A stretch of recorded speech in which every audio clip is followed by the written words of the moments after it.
Hey everyone, and welcome to KPC Underground. Aaron here, and I'm so excited to be sitting down with my new friend, Brett Dennen, who is playing a show tonight at KPC. It's going to be packed.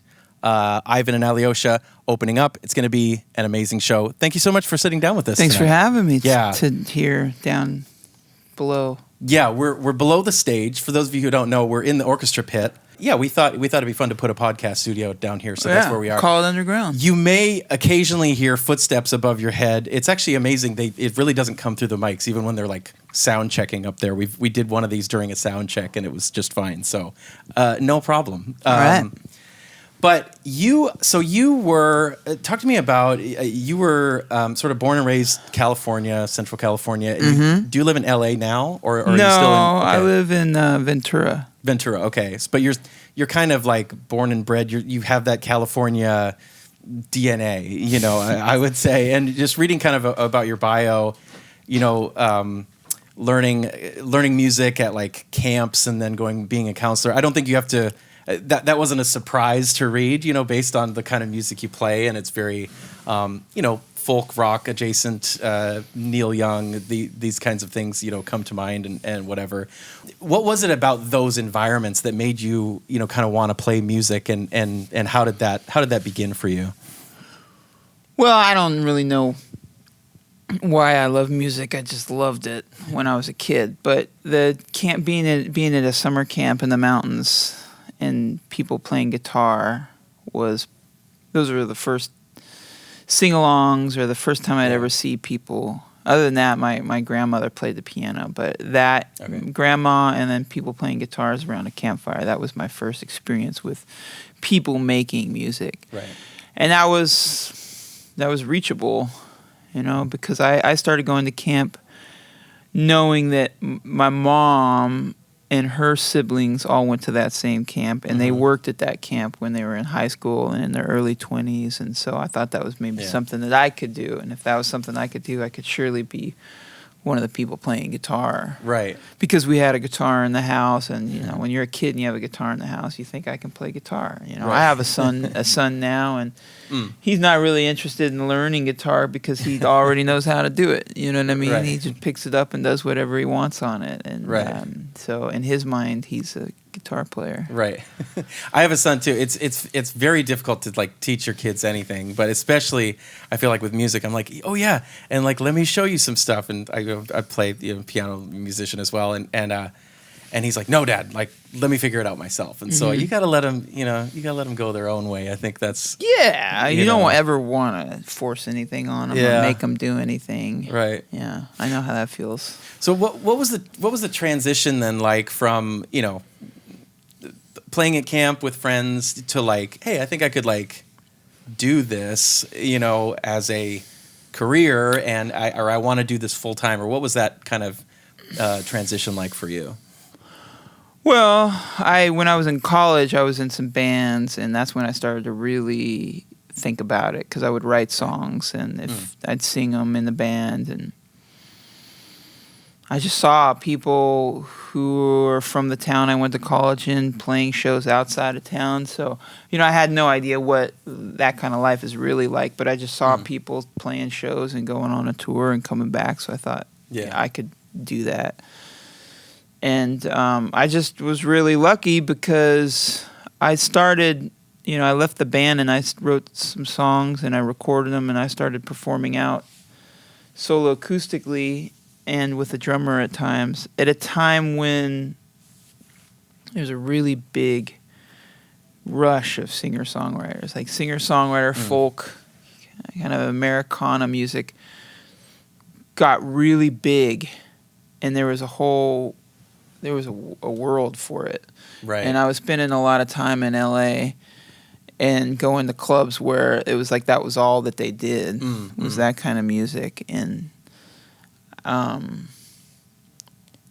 haven't really seen a movement like that since. You know, there may have been some. There's definitely a movement of like sort of acoustic guitar, sad blue-eyed soul coming out of the UK right now, and I always wonder if there's a scene, because when I started, there was definitely in LA there was a scene. There's a real scene of people writing songs and going up on stage with just a guitar and people just filling the house and musicians being in the house and people watching. It was a community. And, right.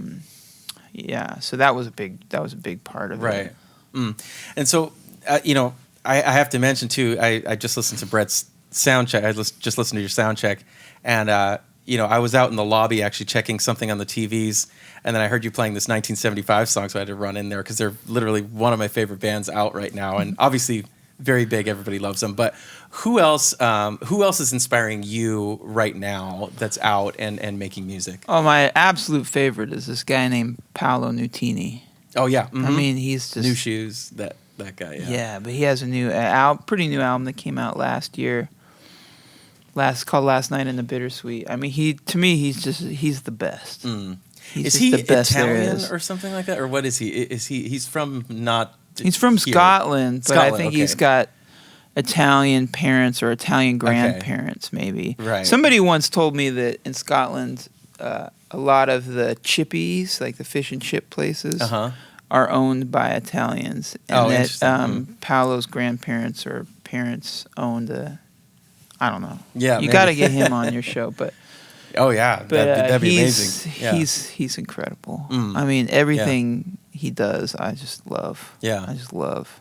Yeah, I love that. I mean, I think when I see an artist, I like when I see an artist geeking out about other artists, because then I'm like, okay, you're the real thing, because I think having that love of music, you can't help but love when you see it elsewhere. It's it's not just all about like, oh, what I'm doing or whatever, but it's like you see that you're a part of something bigger, the community or the culture of music, like you were talking about, the scene of like, we're all kind of doing this thing together. Yeah. We're all like making this kind of music together, which is kind of interesting. But the last few years obviously been like being like what they were.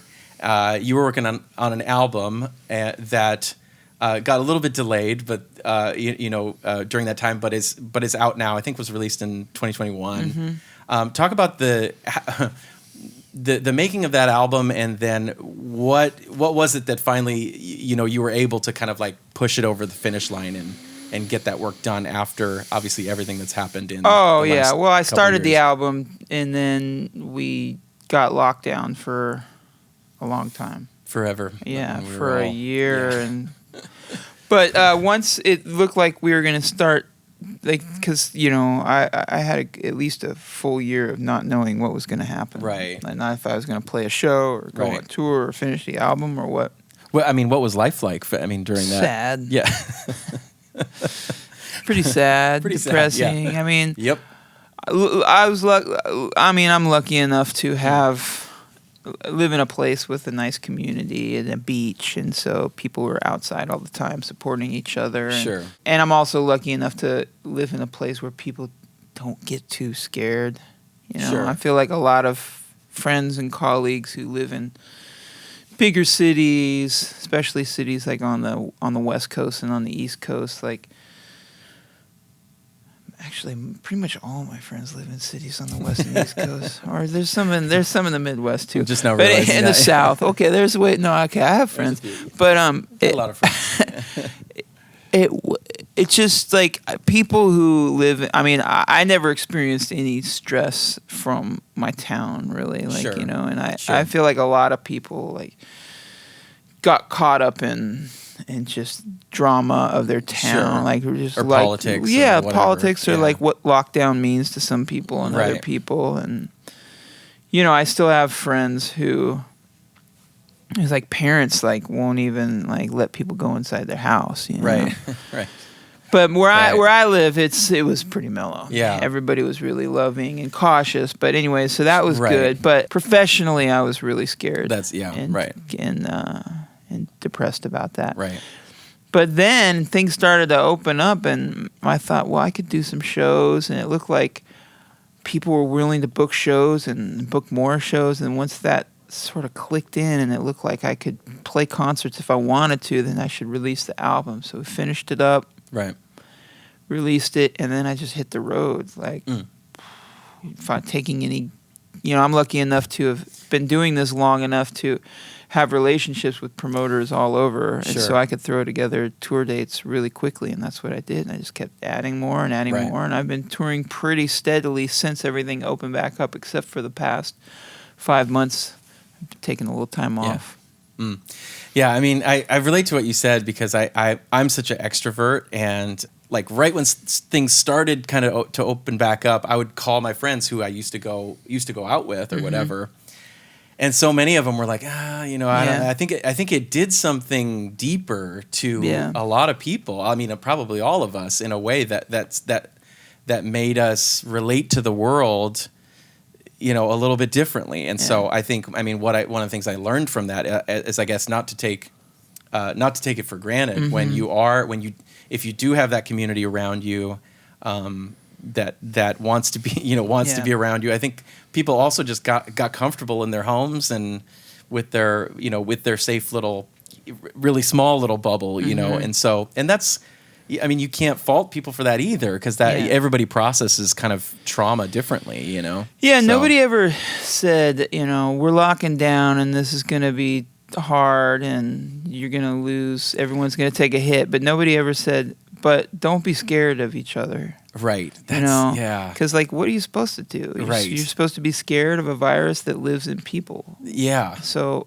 it just turns out that we're all just scared, and then we got used to being scared. Right. And then you tell us not to be scared anymore, and then people, that's trauma. Yeah. That's a lot to work through. It just plays into all of the whatever. If somebody wants to motivate that politically one way or another, it's the easiest thing in the world for somebody to do that, because it does prey on that fear, and I think we're naturally inclined to respond to that in a very visceral kind of way. And I think it just, we've seen that here. It's like selling out shows used to be easy for us, and it's not easy anymore, and that's everywhere. Exactly. That's so I think hopefully we're all healing, we're all coming back. We're going to have a packed house, tonight, and really excited to hear you play and everything. Just wrapping up, you're going down to Portland next with a few dates, and then going out to the East Coast. And then, what else is next for you? Well, I'm going to do some shows in Europe this summer, and I'm just going to keep releasing music. I'll probably do a bigger tour in the U.S. in the fall. But, the plan is just to release a lot of music this year. Yeah.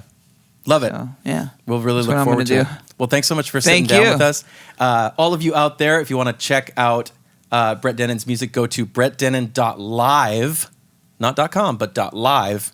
.com won't take you anywhere. It's brettdennen.live to see tour dates and to get a hold of his music and check him out. If you were at the show at KPC, leave a comment below or give him a shout out. Thanks so much again for sitting down with us. Thanks for joining us for KPC Underground. If you're enjoying this podcast, please consider supporting KPC at kpcenter.org/donate. Your generosity helps us keep this and other programs going at Kirkland Performance Center. Be sure to check out our website for the latest events coming up. And hey, we'd also love to hear from you. Please rate our podcast, subscribe, comment, do all that stuff. And if you have a specific question or an idea for a show, email us at podcast@kpcenter.org. Thanks for listening.